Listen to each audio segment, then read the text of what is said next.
Blood rushing in her ears drowned out the wedding march.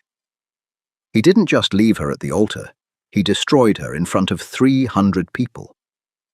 But before the first tear could fall, the heavy oak doors shattered the silence.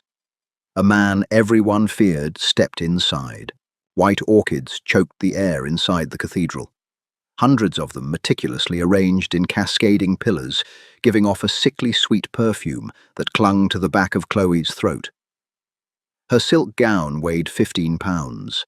The corset dug into her ribs, a physical reminder of the mold she had forced herself into for the past 3 years. She stood opposite Trevor. He looked pristine in his tailored tuxedo. Every hair perfectly placed, his jaw locked in a rigid line. But he wouldn't meet her eyes. Father Gregory finished the homily and smiled benignly. "Trevor, do you take this woman?" Trevor shifted his weight. The silence in the cathedral stretched. It stretched until the rustling of expensive fabrics in the pews stopped entirely. 300 guests held their breath. Chloe watched a muscle twitch in Trevor's cheek. "Trevor." Father Gregory prompted, his voice dipping into a confused, hushed register. "No." The word was small. It dropped into the cavernous space like a stone hitting the bottom of a dry well. Chloe blinked, a tight mechanical smile still plastered on her face. "Trevor, what are you doing?" she whispered, her voice barely carrying past the priest. He finally looked at her. There was no apology in his eyes. There was only exhaustion and a cold, calculating detachment. He reached out, took the microphone from the stand in front of the priest, and turned slightly toward the congregation. Toward his parents, who sat in the front row with identical expressions of grim satisfaction. "I can't do this," Trevor said, his voice now booming through the vaulted ceiling. "I thought I could. I thought I could overlook where she comes from, the debt, the neighborhood, the fact that she doesn't know which fork to use at a dinner party." A collective gasp rippled through the pews. Chloe felt the blood drain from her face, leaving her extremities cold and numb. She reached a hand out instinctually, trying to grab his arm to stop the public bleeding. He stepped back out of her reach. "Don't!" he snapped into the mic, amplifying the cruelty. "This was a mistake. You were a Project Chloe, a charity case I thought I could elevate, but you can't polish dirt. My mother was right. You don't belong in this family. You never did." Laughter, short, suppressed, but undeniable. It came from the bride's left, Trevor's sister, covering her mouth eyes, gleaming with malicious delight. Chloe stood frozen. Her brain misfired, struggling to process the sheer, unadulterated cruelty of the spectacle. He wasn't just ending a relationship. He was performing an execution. He had gathered her few friends, her elderly aunt, and the entirety of his wealthy, snobbish circle to put her in her place permanently. She looked at her hands. They were trembling against the white lace. She wanted to scream. She wanted to run. But her legs felt like concrete. The humiliation was a physical weight pressing down on her shoulders, forcing the air from her lungs. She was a black woman from the South Side, standing in a cathedral built by old money, being publicly discarded by a man who had sworn he loved her mind, her drive, her spirit. "It was all a lie. We're done here," Trevor said, handing the microphone back to the bewildered priest. He turned to walk down the altar steps, his posture radiating the smug relief of a man who had just excised a tumor. Then the cathedral doors groaned. It wasn't a gentle opening. The heavy iron-studded oak was shoved inward with enough force to crack against the stone walls. The sound echoed like a gunshot. Every head in the sanctuary snapped toward the back. A man stood in the threshold, silhouetted by the grey, overcast afternoon light. He didn't wear a tuxedo. He wore a sharp charcoal suit cut close to a lean, imposing frame. An unlit cigarette rested loosely between his fingers. Raindrops caught in his dark, neatly combed hair. He was Korean with sharp cheekbones and eyes that swept over the room with the casual, terrifying indifference of an apex predator. Whispers erupted different this time. frantic, terrified. Is that... Don't look at him. What is Victor doing here? Victor. Chloe's heart stuttered. She knew that face. She knew the broad shoulders and the small, jagged scar that cut through his left eyebrow. 6 months ago, she had been working the graveyard shift at the downtown pharmacy. He had walked in, bleeding sluggishly from a stab wound to his side. She hadn't screamed. She hadn't called the police. She had locked the door, pulled down the blinds, and stitched him up on the linoleum floor with steady hands while he watched her in absolute silence. He had left a stack of $100 bills on the counter and vanished. Victor began to walk down the aisle. He didn't rush. His leather shoes clicked rhythmically against the marble. 4 massive men in dark suits stepped into the cathedral behind him, blocking the exit, their hands resting ominously inside their jackets. The wealthy, untouchable elite of Trevor's family shrank back into their pews. These were people who bought politicians, but they knew the difference between white-collar power and the kind of power that made bodies disappear into the bay.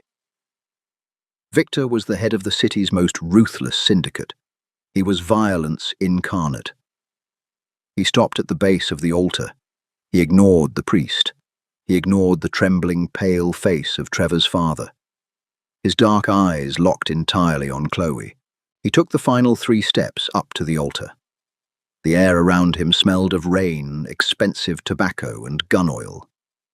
He stopped inches from her.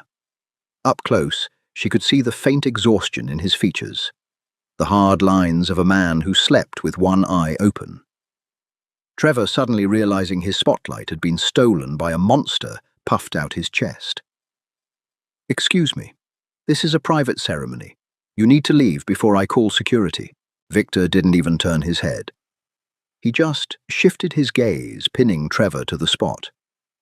"Speak to me again," Victor said, his voice a low, gravelly baritone that barely carried over the silence, "and I will have your tongue mailed to your mother." Trevor's mouth snapped shut. All the colour rushed out of his face, leaving him looking like a sick child. Victor turned back to Chloe. He reached out his large, calloused hand, gently wrapping around her trembling, lace-covered wrist. His touch was warm, grounding. "She is coming with me," Victor announced to the room. Nobody moved. Nobody breathed. Chloe stared at the hand wrapped around her wrist. His fingers were long, the knuckles scarred and rough. The sheer absurdity of the moment threatened to tip her into hysteria. A Mafia boss was claiming her at the altar. Victor. She breathed the name, tasting foreign on her tongue. "Walk," he said quietly, meant only for her. "Keep your head up. Do not let them see you break." The instruction was blunt, completely devoid of romance or gentleness, but it was exactly what she needed. It snapped her spine straight. It ignited a spark of defiance in the hollow cavern of her chest. She gripped her heavy silk skirt with her free hand, hoisting it above the marble floor. Victor turned, keeping his hold on her wrist, and led her down the altar steps. Trevor stumbled backward to get out of their way, his earlier bravado completely evaporated.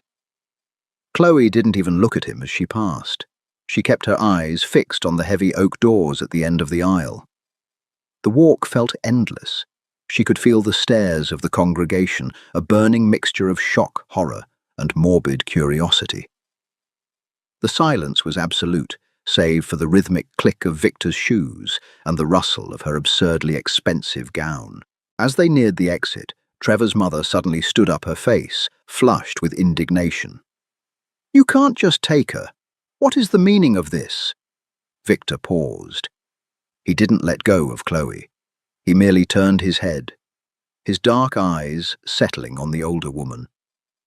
"The meaning," Victor said, his tone devoid of any inflection, "is that your son is a coward. And cowards do not get to keep things of value." He didn't wait for a response. He pulled Chloe forward through the heavy doors and out into the biting chill of the afternoon. The sky had broken open. Rain lashed against the concrete. A fleet of black armor-plated SUVs idled at the curb, their engines producing a low, menacing purr. One of Victor's men immediately stepped forward, popping a massive black umbrella open to shield them from the downpour. Victor guided her to the center vehicle. The back door was already open. She slid into the plush leather interior, gathering the massive piles of silk and tulle around her legs. Victor climbed in right behind her, bringing a rush of damp, cold air with him before the heavy door slammed shut. The silence inside the cabin was instant and absolute, completely cutting off the sound of the storm outside. "Drive," Victor commanded.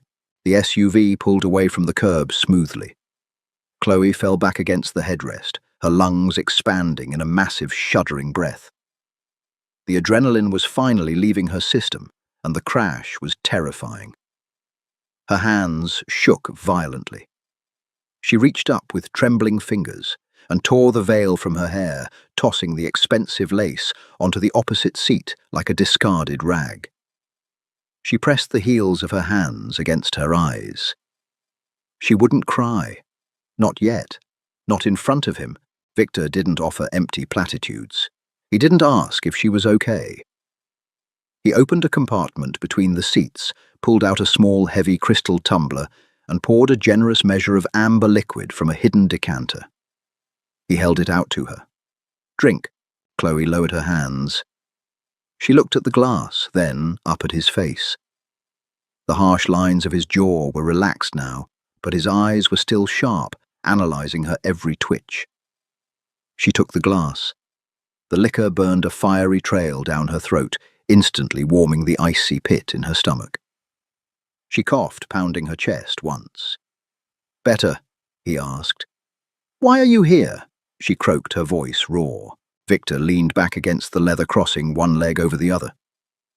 He pulled the unlit cigarette from his pocket and rolled it thoughtfully between his fingers. "I have business in the financial district today," he said smoothly. "I happen to be passing by St. Jude's." Chloe stared at him. "You don't just pass by a cathedral with 4 armed guards and casually walk in to stop a wedding." "I did not stop the wedding," Victor corrected. "He did. I merely extracted you from a hostile environment." "Why?" she demanded, anger finally piercing through the shock. "We are not friends, Victor. I sewed up a hole in your side 6 months ago. You paid me. We are square." Victor stopped rolling the cigarette. He looked at her, really looked at her, his gaze dropping to the heavy, restrictive corset of her dress, then up to the fierce, wounded fire in her eyes. "You didn't ask for my name," Victor said quietly. "You didn't ask how I got the wound. You didn't flinch when my blood ruined your shoes. You treated me like a human being, Chloe. In my world, a debt of respect is heavier than a debt of money." Chloe swallowed hard.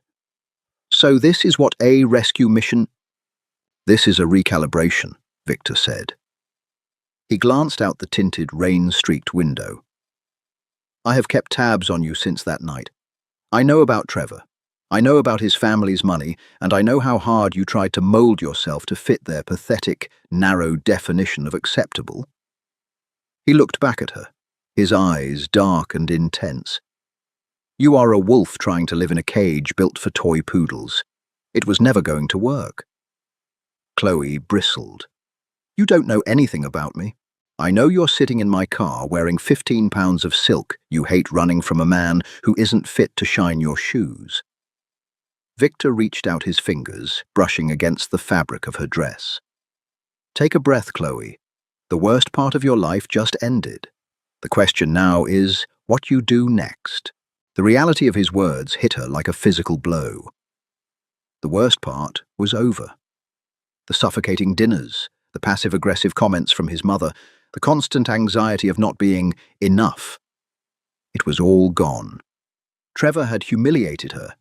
Yes, but he had also set her free. She looked at Victor. This man was dangerous. He operated in a world of violence and shadows. But sitting here in the quiet hum of his armored car, she felt safer than she had in 3 years. "Where are we going?" she asked, her voice finally steady. Victor's mouth twitched into the ghost of a smile. "Anywhere you want, except back." Rain battered the floor-to-ceiling windows of the penthouse, blurring the city skyline into streaks of grey and bruised purple. Chloe stood in the centre of the massive living room, dripping onto the polished concrete floor. The space was cavernous, minimalist, and utterly devoid of warmth. Black leather furniture, steel fixtures, and bare walls. It looked less like a home, and more like a fortress suspended in the clouds. She shivered. The adrenaline had completely burned out of her bloodstream, leaving behind a bone-deep exhaustion. Victor walked to a built-in wet bar and poured 2 glasses of water, setting one on the kitchen island. He had shed his suit jacket somewhere in the hallway. He unbuttoned the cuffs of his dark shirt and rolled them up to his forearms, revealing sleeves of intricate black ink tattoos fading into the skin. "Bathroom is down the hall to the left," he said, not looking at her. "Towels are in the cabinet. Leave the dress on the floor." Chloe looked down at herself. The hem of the 15-pound silk gown was heavy with muddy water. The corset felt like a cage, shrinking around her ribs. She reached around to the middle of her back, her numb fingers fumbling with the tiny, invisible zipper hidden beneath a row of decorative pearl buttons. She pulled. The zipper snagged. She yanked harder, a sudden irrational panic flaring in her chest. The fabric held fast. She twisted her shoulders, her breathing hitching as the stiff boning of the bodice dug into her skin. It was just a dress, but in that moment it felt like a trap Trevor had designed to keep her contained forever. She pulled again, a frustrated, jagged sound tearing from her throat as a fingernail bent backward. Footsteps approached. Slow, heavy, deliberate.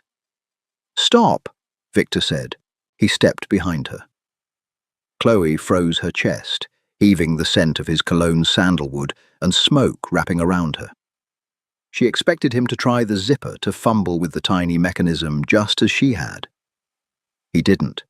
His large hands grasped the thick silk at the top of the collar. He didn't ask for permission. He simply pulled his hands apart with a sharp, violent jerk. The fabric tore. Buttons popped and scattered across the concrete floor like dropped coins. The sound of ripping silk was loud, destructive, and profoundly satisfying. He tore the dress all the way down to the small of her back, destroying thousands of dollars of haute couture in a single, brutal motion. The pressure vanished. Her lungs expanded fully for the first time in 8 hours. "Step out of it," he ordered softly. Chloe let the ruined silk pool around her ankles. She stepped free, standing only in a simple white slip. The cool air of the penthouse hit her skin, raising goosebumps on her arms. She didn't feel exposed. She felt unburdened. "Thank you," she whispered. Victor picked up the heavy mass of shredded white fabric. He walked over to a stainless steel trash chute built into the wall, shoved the dress inside, and slammed the heavy door shut. Just like that, the physical manifestation of her 3-year mistake was gone. "Go shower," he said, turning back to the island. "I will order food." 40 minutes later, she emerged wearing a pair of his grey sweatpants that she had to roll up 3 times at the waist and a black t-shirt that hung off her shoulders.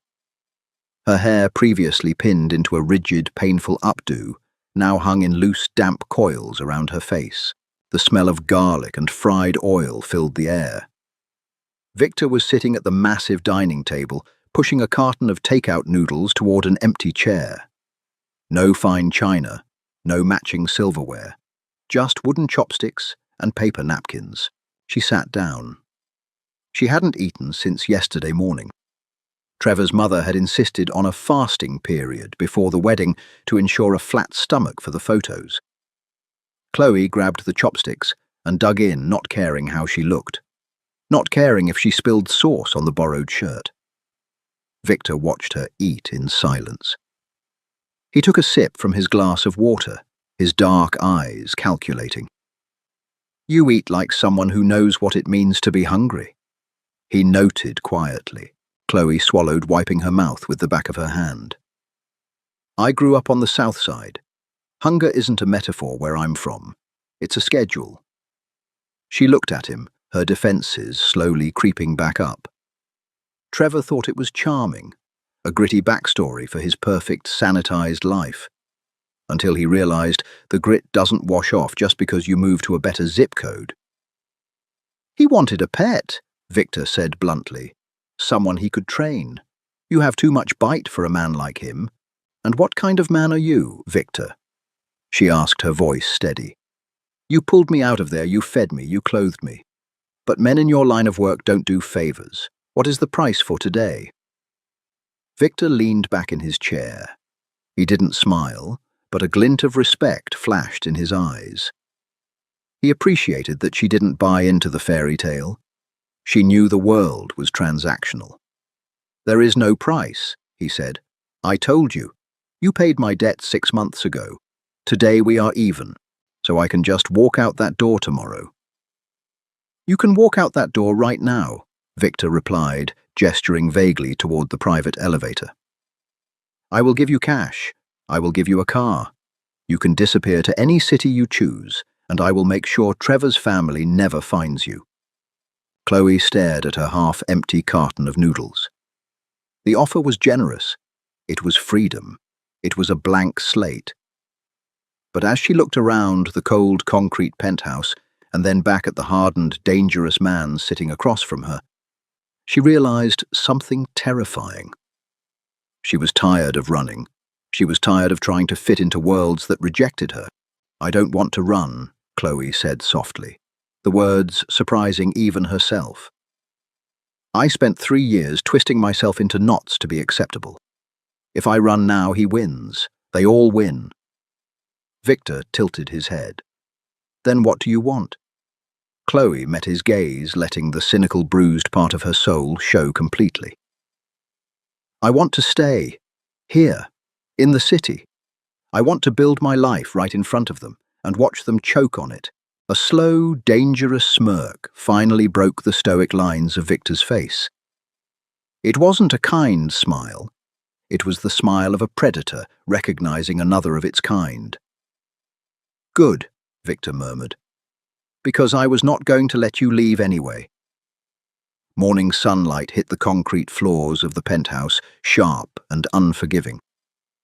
2 weeks had passed since the catastrophe at St. Jude's.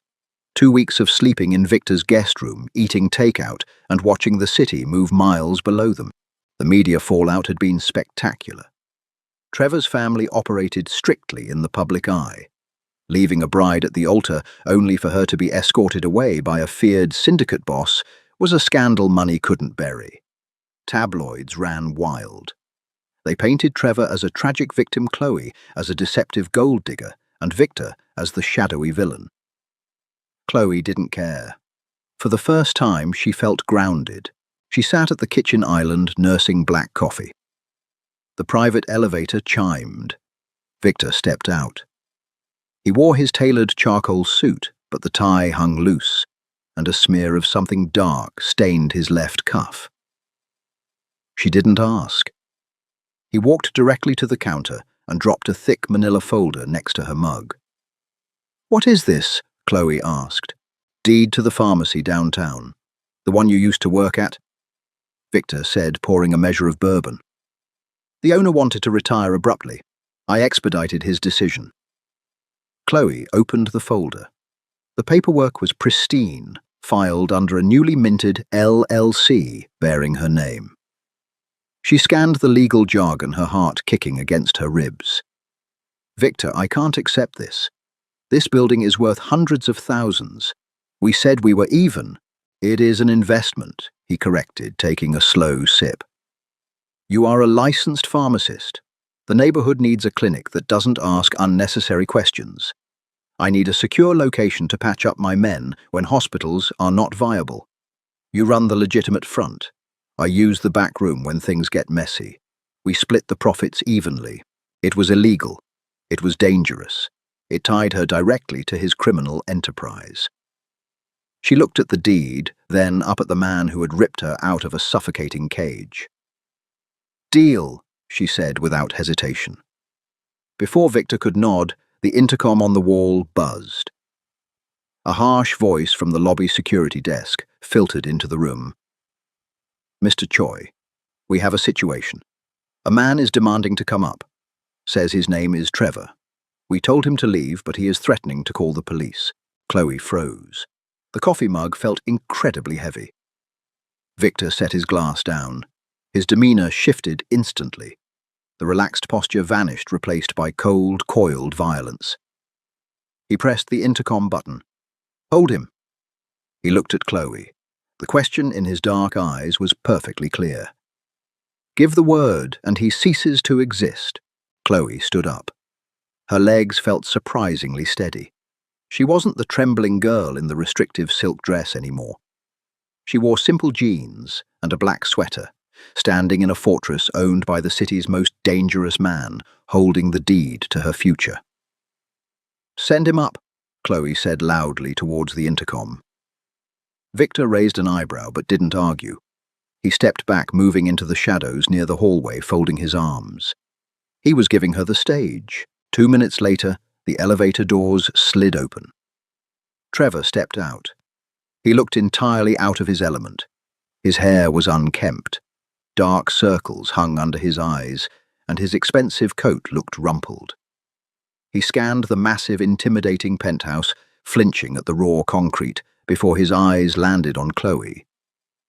He didn't notice Victor in the periphery. "Chloe." Trevor breathed, stepping forward, hands raised in a placating gesture. "I've been looking everywhere for you. My private investigator finally tracked the plates here." "What do you want, Trevor?" she asked. Her voice was flat, dead. He stopped a few feet away. "I made a mistake. My mother got into my head. The pressure, the optics, I panicked." He took another step closer, dropping his voice into an earnest register. "But the last 2 weeks have been hell. The press is destroying my family's firm. The board is threatening to vote me out. I need you back." Chloe let out a short, harsh laugh. "You need me to come back to save your job. I love you." Trevor lied, his eyes pleading. "We can fix this. Please, let's go home. You don't belong with criminals." "I am home," Chloe said, stepping closer, looking him dead in the eye. "You didn't panic. You showed me exactly who you are, a weak, pathetic man. You threw me away because you thought I was beneath you. Now live with it." "You think this thug cares about you?" Trevor snapped his face, flushing with ugly anger. "You're ruining your life," Victor pushed off the wall. He didn't speak. He simply stepped into the light, the morning sun catching the jagged scar on his brow. Trevor saw him, and the color instantly drained from his face. His jaw snapped shut. "Take the elevator down, Trevor," Chloe said quietly. "If you ever come near me again, I won't be the one who handles it." Trevor turned and bolted for the elevator, mashing the button until the doors hid his terrified face. Chloe exhaled, turning to Victor. He was watching her, a dangerous, respectful smirk playing on his lips. "You handled that well," Victor murmured. "I had good backup," she replied, grabbing the manila folder. "Now, tell me more about this clinic. Did Chloe make the right choice, trading a toxic high society life for the dangerous underworld of a mafia boss? Power, respect, and revenge clearly come with a price, but sometimes the shadows are safer than the spotlight. If you loved this gritty, grounded story of survival and reclaiming power, hit that like button, share this video with someone who loves a fierce, unapologetic heroine, and don't forget to subscribe for more intense, dark romance stories every week.